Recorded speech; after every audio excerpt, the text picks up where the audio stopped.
Hello everyone, Ayden here. Today we're at a little bit of a different setting because we're at my home because we could not afford to rent a studio. So if you guys would like to support us, please like and subscribe so we can have a better setting to provide you guys with better contents. So what we brought today is how to sound more natural when you are speaking in Korean by ending your sentences in different ways. For example, you promised. 너는 약속했어. I went. 나는 갔어. No, 아니야.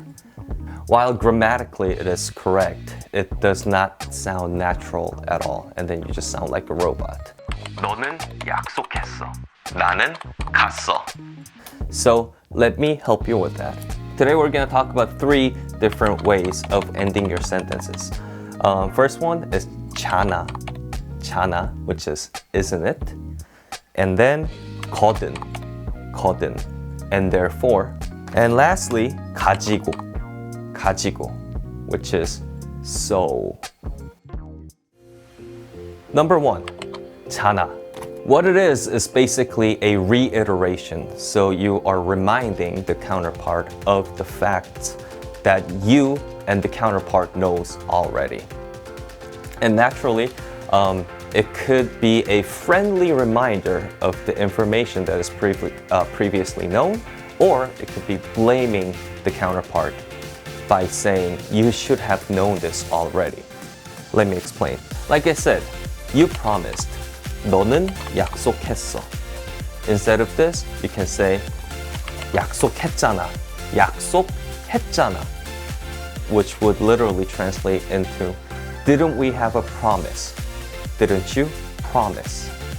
So it could be a reminder that the promise was existence, but it could also mean that you are blaming the person you're talking to about the promise that said person forgot. But it doesn't necessarily have to be offensive. It could be friendly as well. Just like 우리 그 사람 만났잖아. Which would mean so we met this person, right? Or so didn't we meet this person? So it wouldn't be so much as blaming the other person, it would be reminding the other person the fact that you met another person. Number 2, 거든 or 거든요. By putting the 요 at the end, you would make it a little bit more formal. And it is exact opposite of 잖아, which means that you are informing the other person you're talking to about the information that you know that the other person does not. So when you say 그 목걸이 되게 비쌌거든, which would mean the necklace was very expensive. So you're talking about the information that the counterpart doesn't know, which is the fact that the necklace was expensive.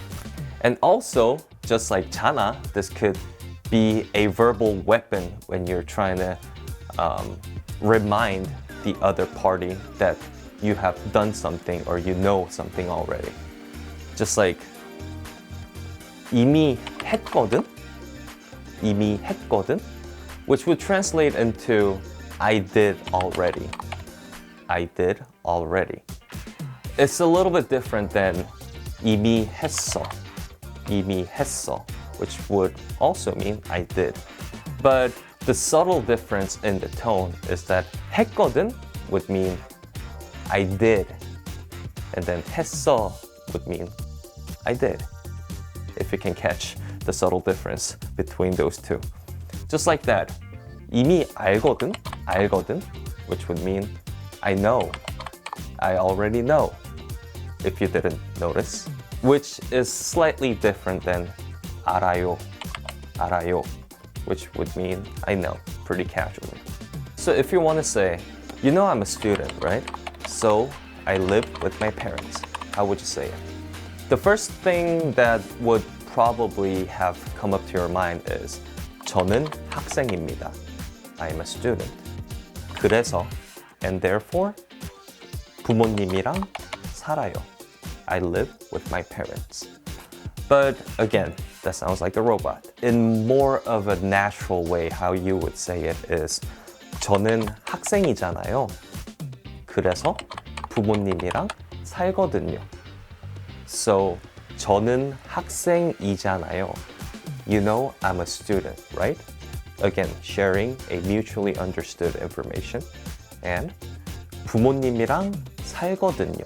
I live with my parents, which would be a new information to the counterpart. 제가 학생이잖아요. You know I'm a student, right? 그래서 and therefore 부모님이랑 살거든요. I live with my parents. The last one is 가지고. 가지고. You might have learned it to be to have. 가지고. But it's a little bit different in colloquial. What it basically does is it helps you finish the sentence without finishing it, actually. So it would be something like ending a sentence with the word so. Just like, so when somebody questions you, let's say, about why you're in a crunch, like cash crunch, then you can say, 제가 학생이어가지고, 학생이어가지고, which would mean I'm still a student. So you can end the sentence without actually ending a sentence in a full period. Why couldn't you do this? 제가 아직 몰라가지고, because I don't know this. So just like that. So when you're trying to make an excuse of something, this can come in really handy because it could also be a reason why you couldn't deliver what was asked. For example, why couldn't you attend the class? 왜 결석했어요? Then you can say, 제가 여행을 가가지고. That means I went on a vacation, so ... And then what is implicitly said is that's the reason why you couldn't attend the class. But this does not mean that you can only use this when you're asked of a question. For example, when you're lost and then you're trying to find somebody who would help you with directions, you can come up to the person and then say, 제가 길을 잃어가지고, which would mean, excuse me, I am lost. So, and the counterpart would automatically assume that you need help with directions. So there, a little embarrassed, but welcome to my home.